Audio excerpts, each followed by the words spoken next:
गहलोत साहब।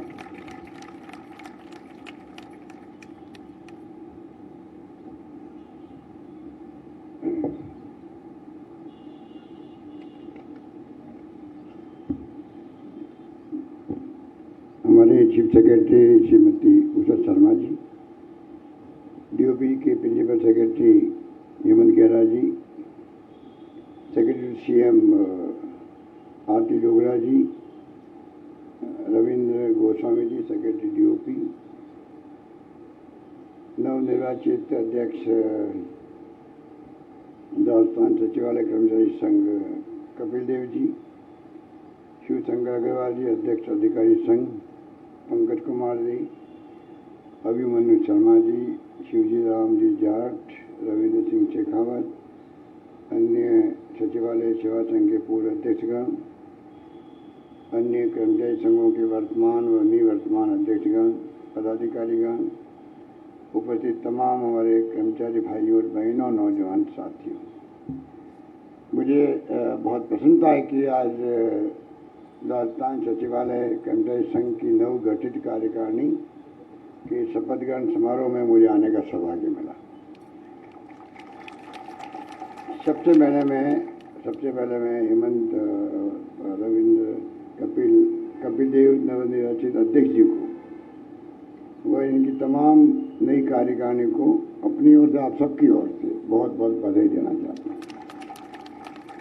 मुझे उम्मीद है कि ये आपके साथ में जो समस्याएं हैं कर्मचारियों की भी और राजस्थान प्रदेश की भी, उसमें क्या योगदान हो सकता है, राजस्थान सचिवालय कर्मचारियों का भी उसमें अपनी महती भूमिका निभाएंगे, जो सबसे बड़ी आवश्यकता है। अभी मेरे पूर्व में कहा गया आपको कि सचिवालय जो है वो एक प्रकार से सुशासन के लिए अति आवश्यक है। बिना सचिवालय, उनके कर्मचारी अधिकारी यहाँ बैठ के सारे प्रदेश के भविष्य के फैसले होते हैं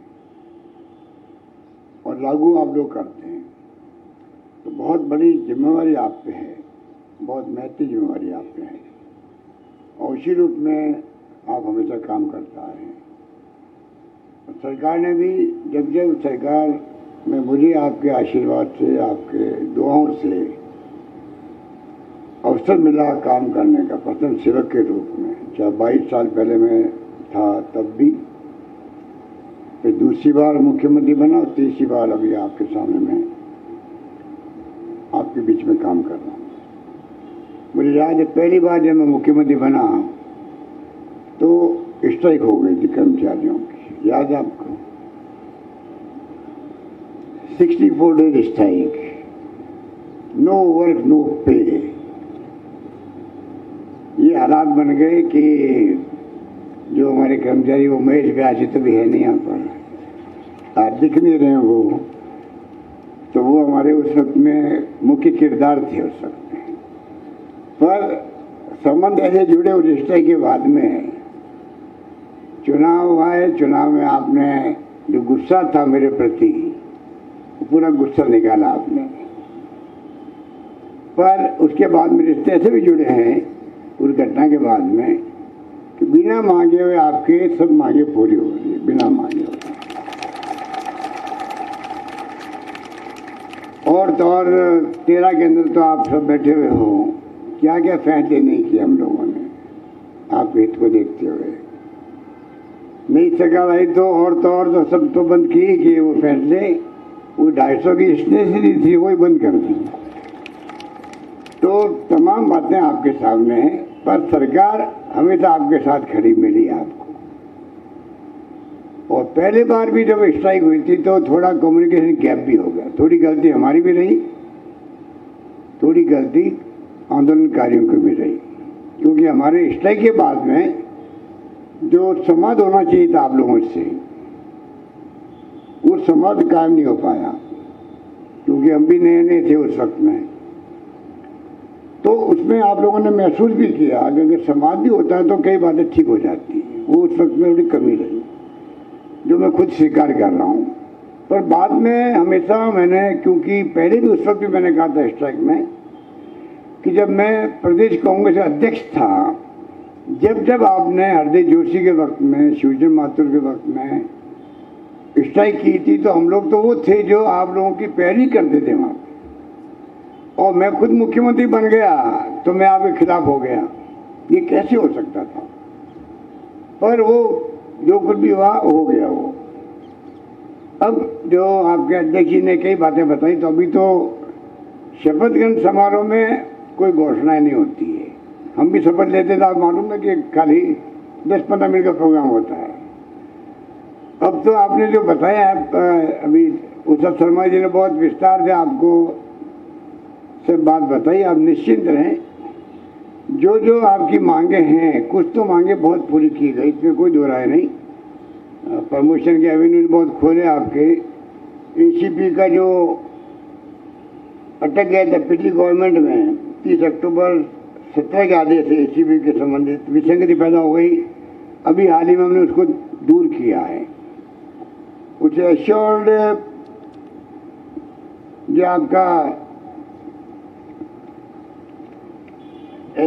आपका ये जो कैरियर प्रोग्रेशंस, इस पे हमने फैसला कर लिया। वो बहुत बड़ा फैसला था और सब लोग उसमें खुश हुए। और तो और जो बाकी बातें तो आपने काफ़ी की है, और मैं अब आपको RGSS लागू कर दिया, यही बातों से मालूम आपको, मैं क्यों रिपीट करूं, क्योंकि आपने फैसले हमने बहुत शानदार किए बजट के अंदर। हिंदुस्तान में कहीं नहीं हुआ है कि आज आप बताइए चिरंजीवी योजना, 10 लाख की योजना, 5 लाख का एक्सीडेंट का बीमा, उसके अंदर कोई दुर्भाग्य से डेथ हो जाए तो, किडनी ट्रांसप्लांट, लीवर ट्रांसप्लांट, उसमें 15-20 लाख भी खर्च होते हैं, वो भी सरकार देगी। ऐसा आज तक कहीं नहीं हुआ। CGHS जो केंद्र में स्कीम है वो लागू कर दी राजस्थान कर्मचारियों के लिए। रिटायरमेंट के बाद में वो लागू रहेगी। अनलिमिटेड कैशलेस इलाज है उसका। तो एक्स्ट्रा ऑर्डिनरी फैसले किए हैं। DPC आपकी एक से अधिक बार कर दी कि भाई प्रमोशन के लिए वेट नहीं करना पड़े। तो ये तमाम मेरे पास लंबी लिस्ट है, मैं अब उसको क्या बताऊँ आपको।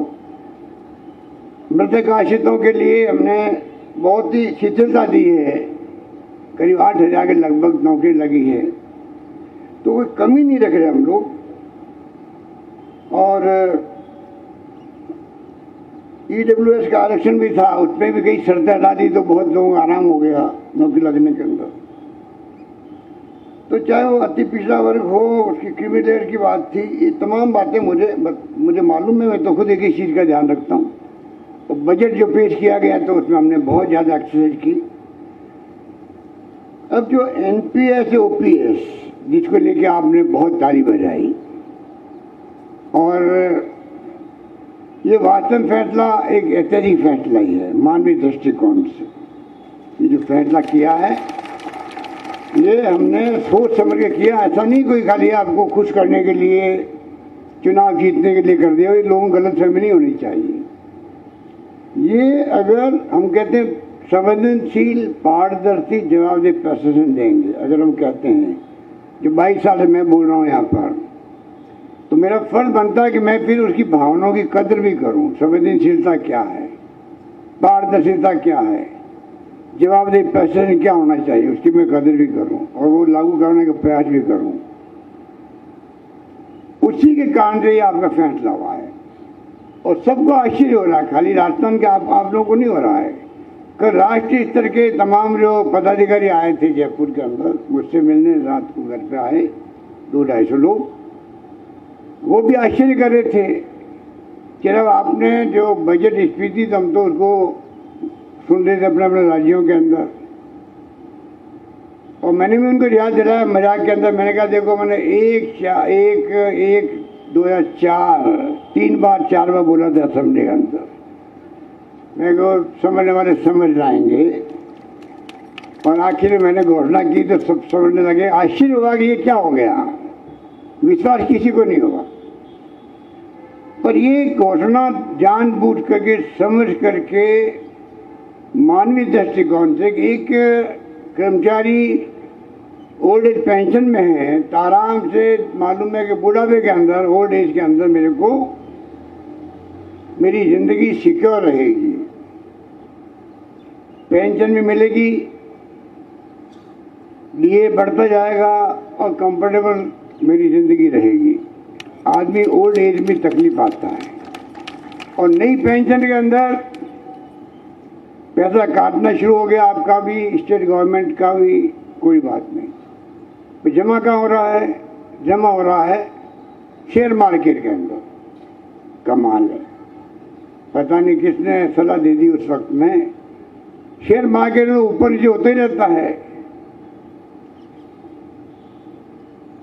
म्यूचुअल फंड के अंदर मेरे पैसे डूबे हुए बचपन के अंदर म्यूचुअल फंड के 15,000 जमा करवाए थे, 15 ही मिले बाद में मुझे वापस।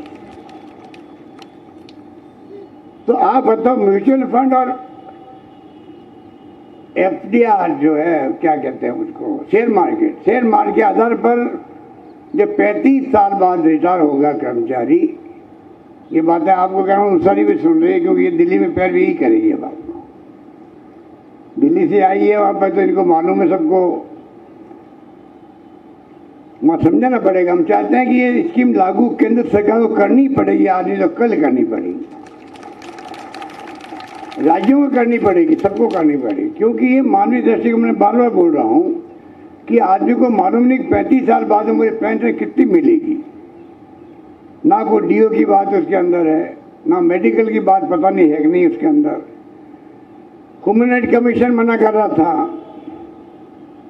CNAG जो है उसने कहा अभी 15 साल के बाद में इसके नियम कायदे कुछ बने ही नहीं है, जिनके लाखों लोगों का भविष्य डिपेंड कर रहा हो। उसमें अगर CNAG कहे कि 15 साल हो गए, 15 साल में अभी तक इसके नियम नहीं बने, कायदे नहीं बने, आगे पता नहीं किस रूप में पेंशन मिलने लगेगी, किसी को नहीं मालूम है, वो ऑब्जेक्शन कर रहा था। सेकंड, जुडिशरी कमीशन कह रहा है कि जुडिशरी में हम नहीं लगाएंगे, इसको नहीं लगाना चाहते हैं। और 3-4 राज्य सरकारों ने रिव्यू करना शुरू कर दिया। ये फैसला आपका, मैं समझता हूँ कि इतना बड़ा 2 वर्गों के अंदर बांट दिया कर्मचारियों को, ओल्ड और नई पेंशन योजना में, उचित नहीं कहा जा सकता किसी भी रूप के अंदर। इसलिए हम लोगों को फैसला किया मैंने। अब केंद्र सरकार जो है जिस रूप में रवैया अपना रही है, जो आपने पढ़ा होगा अखबार के अंदर, कि आपका जो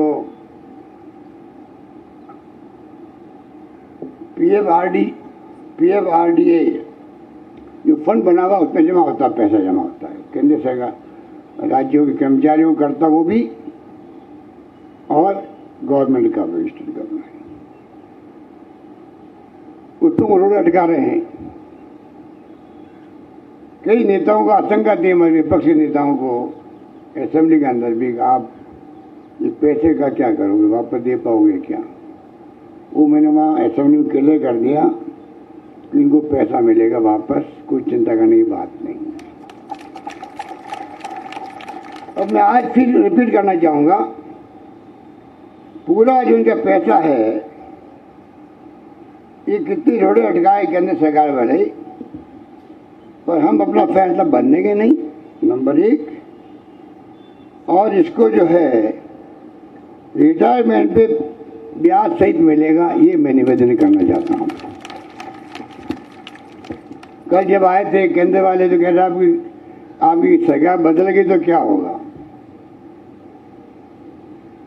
तो मुझे चिंता हो गई है कि मुझे सरकार लानी पड़ेगी वापस।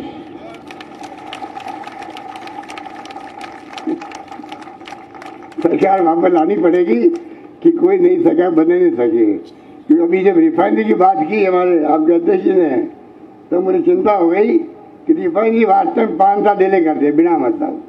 40,000 करोड़ का प्रोजेक्ट था और वो 70,000 करोड़ का हो गया है। 5 साल बिना मतलब बंद कर दी। पानी हमारा, बिजली हमारी, तेल हमारा, और भागीदारी कम क्यों?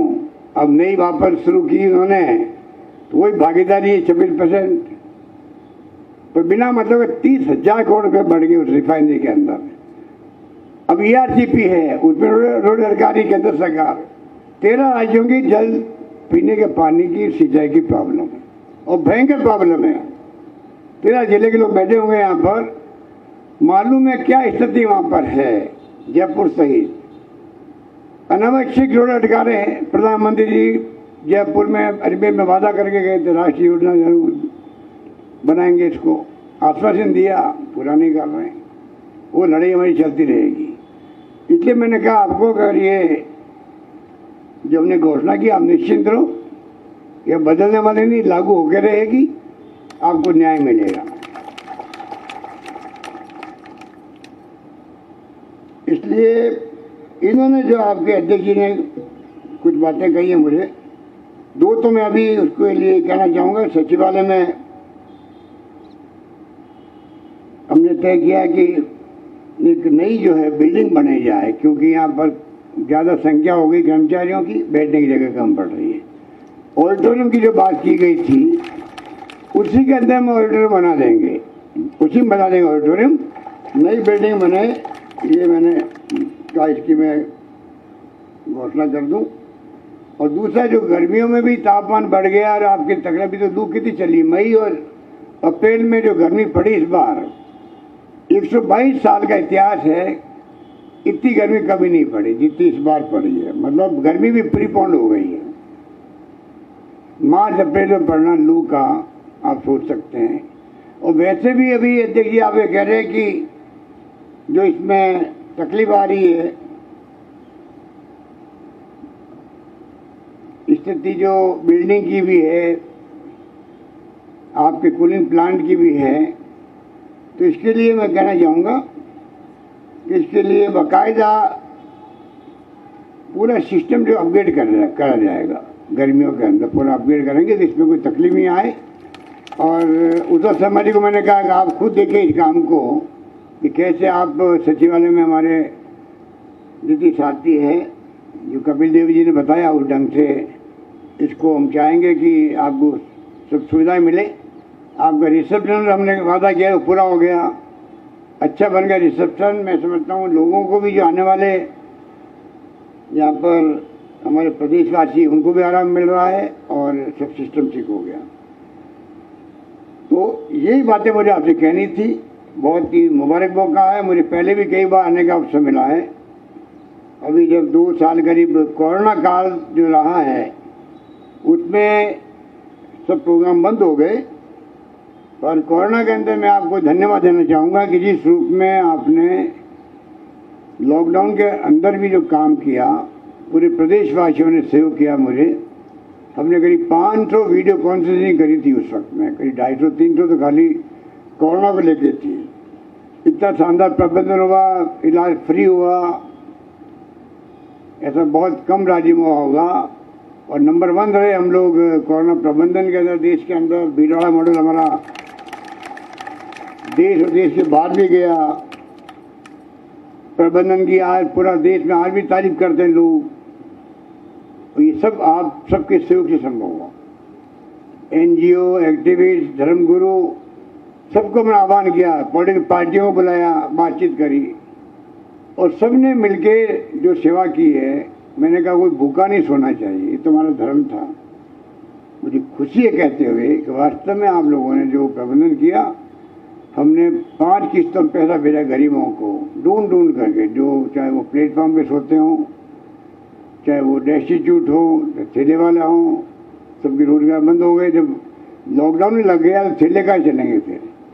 उन लोगों के लिए अलग से 35-40 लाख लोग थे, उनके अलग अलग हमने 5 किस्तों में 5,500 रुपये भेजे, वो भी थोड़ा आराम से रहे।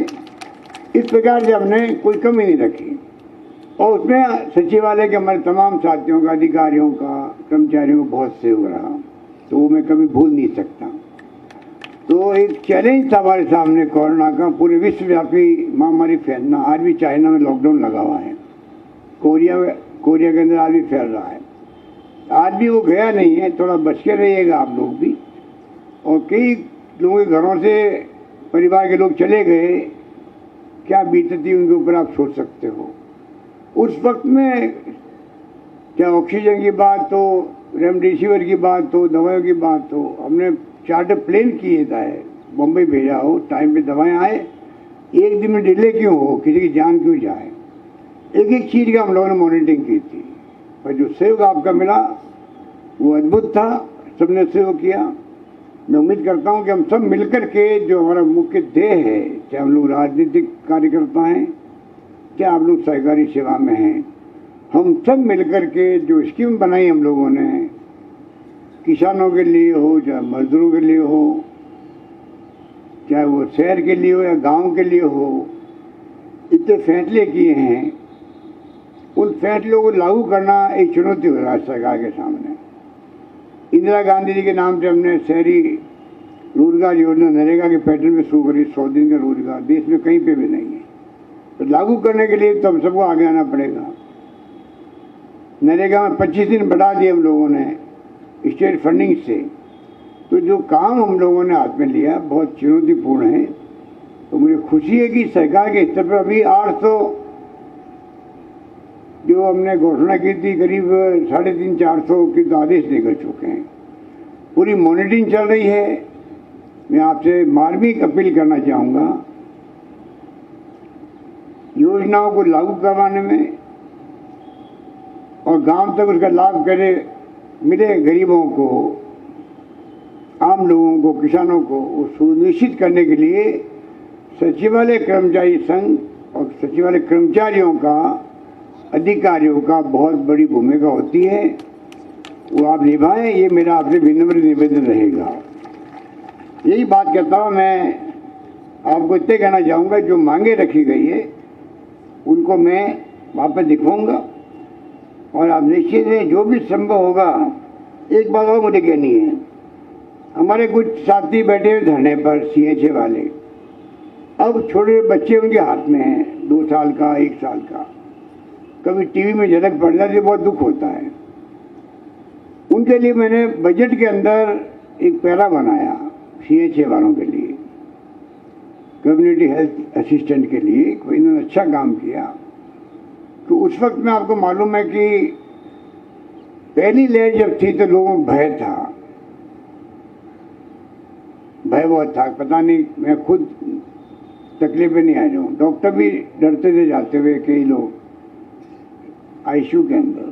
वो वक्त भी देखा हमने, हालांकि मृत्यु दर कम थी उस वक्त। दूसरी लहर में मृत्यु दर बहुत भयंकर थी, पूरे देश के अंदर हाहाकार मर गया, ऑक्सीजन का भी, कई लोग मारे गए, पर भय खत्म हो गया कई जगह पर। तो तीसरी लहर तक तो वैक्सीन लग गई तो कम से कम मृत्यु दर तो नहीं हुई, बहुत मामूली सी हुई। पर हमने इनको लगाया टेम्परेरी बेसिस पर। मेरे पास ये लोग मिले, मुझसे मिले, मैंने कहा कि आपका विशेष ध्यान रखें, इसीलिए मैंने पहला लिखा है कि आपके लिए कोई रास्ता निकालेंगे, हेल्थ वर्कर का या वॉलंटियर का कोई निकालेंगे। क्योंकि अगर आप लगे हो एक साथ में, तो ऐसा कोई नियम कायदा है तो बता दे मेरे को, मैं अभी साइन कर दूंगा। अगर वो लग सकते नौकरी उनकी तो मुझे कोई दिक्कत तो नहीं है। पर कोई सिस्टम ऐसा नहीं है कि बिना प्रक्रिया अपनाए हुए किसी की नौकरी लग जाए। ये तो आप सब बैठे गवाह होंगे इस बात के, तो नौकरी कैसे लग सकती है। फिर जो पहले गए लोग अटके पड़े, अभी भी गए लोग आते हैं, उन्हें इसलिए नहीं लग पा रही है। अगर प्रोसेस से लगे हुए वो लोग हैं, जिसमें SC, ST, OBC, EBC जो भी है, अगर वो पूरी प्रक्रिया अपनाई हुई है, तब तो फिर भी उनके लिए चांस होते हैं। कोई तरीका निकलता है, 5, 10, 20% उनको एक्स्ट्रा मार्क मिल जाते हैं। ये तो 4-6 महीने लगे काम किया हुआ उन्होंने, 8-9 महीने किए होंगे, और इनको लगा नहीं सकते हम लोग, क्योंकि बिना प्रक्रिया के आए हुए हैं। अगर ये चाहते एक बार मैं वापस ज्वाइन करवा दो, करवा भी देंगे, 10 साल बाद में ये ऐसे ही फिरते रहेंगे, कभी पक्के हो ही नहीं पाएंगे। तो कम से कम ऐसे जो मामले होते हैं उसमें आप अपनी भूमिका निभाएं, क्योंकि आप सचिवालय में बैठे हैं तो आप जानते हो कि नियम कायदे क्या होते हैं।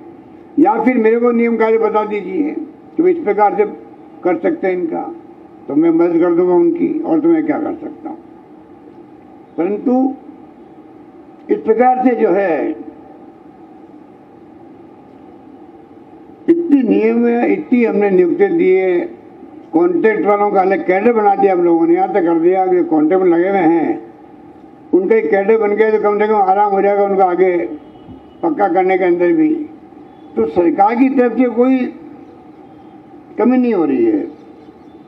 बूढ़े आदमी हो गए, वो वीआरएस लेना चाहता कोई आदमी तो उसकी जगह लग जाती है, उनके बच्चे की नौकरी लग जाए, वो हमने कर दिया। और कई नियमों में बहुत शिथिलता दी गई है। कई नियम तो पहली बार हुआ कि सुप्रीम कोर्ट में एसएलपी की गई सरकार द्वारा। एसएलपी वापस लेना आज तक कभी इतिहास में सुना नहीं होगा आपने। हमने एसएलपी वापस ले लेकर के लोगों की नौकरी लगाई है। सरकार जब 1 लाख नौकरियां लगा चुकी है, जो पिछली सरकार से चली आ रही थी पेंडिंग, 1 लाख का फंड चल रहा है और 1 लाख की मैंने घोषणा करी वापस बजट के अंदर। 3 लाख नौकरियां आज तक अभी लगी क्या 1 साल के अंदर, 5 साल के अंदर। तो जब सरकार आगे बढ़ करके ऐतिहासिक फैसले कर रही है तो आप सबको सहयोग करना चाहिए उसके अंदर कि किस प्रकार हम लोग उसमें अपनी भूमिका निभाएं कि टाइम पे नौकरी लग जाए। कितनी अड़चन आ रही है, कोई पेपर लीक हो जाता है। अब पेपर लीक खाली रास्ता में नहीं हो रहा है, यूपी के अंदर, बिहार के अंदर, दिल्ली के अंदर, आर्मी के सर्विसेज के अंदर, सब जगह हो रहे हैं। आप सोचते क्यों हो रहे हैं, आप मालूम है आपको ही। ऐसे कई एलिमेंट होते हैं, गैंग बना लेते हैं, बेरोजगारी है, वो भी एक कारण है। ये तमाम हाई कोर्ट में जाके स्टे ले लेते हैं। तो आप बताइए कि जो नौकरी 3-3 लाख हम लगा रहे हैं उसमें अड़चन कहीं आती है तो आप भी उसमें सहयोग करो। आप बताइए आपके अपने अनुभव से सरकार को कि आप ये तरीका अपनाओ तो इससे प्रॉब्लम नहीं आएगी। पब्लिक बताए हम लोगों को, हम तो हमारा माइंड ओपन है। हम तो मैनिफेस्टो बनाते हैं, पब्लिक को पूछ के बनाने लग गए हैं। आगे मैनिफेस्टो आएगा तो आम जनता क्या सोचती है, क्या मांग करती है, आधार बना के हम लोग उसको पूरा करेंगे, बनाएंगे। तो मैं आपसे निवेदन करना चाहूँगा कि जो कोई भी समस्याएं, कोई किसी की मांग है, हड़ताल में जाना तो आखिरी पॉइंट होना चाहिए। उसके पहले प्रयास तो करें, भाई समझने की कोशिश तो करें कोई व्यक्ति, उसमें आप लोग भी अपनी भूमिका अदा करें। यही बात कहता मैं इसको, जो आपके कर्मचारी संघ है उनके अध्यक्ष जी को, पदाधिकारी को कहना चाहूँगा, उनकी भूमिका बड़ी होनी चाहिए इन कामों के लिए। मैंने बोला अभी यही बात कहता हूँ। आप सबको पुनः बहुत बहुत बधाई है। धन्यवाद। जय हिंद। धन्यवाद। धन्यवाद माननीय मुख्यमंत्री महोदय। अब मैं श्री कपिल देव, अध्यक्ष राजस्थान सचिवालय कर्मचारी संघ से अनुरोध करूंगा कि समारोह के मुख्य अतिथि माननीय श्री अशोक गहलोत साहब को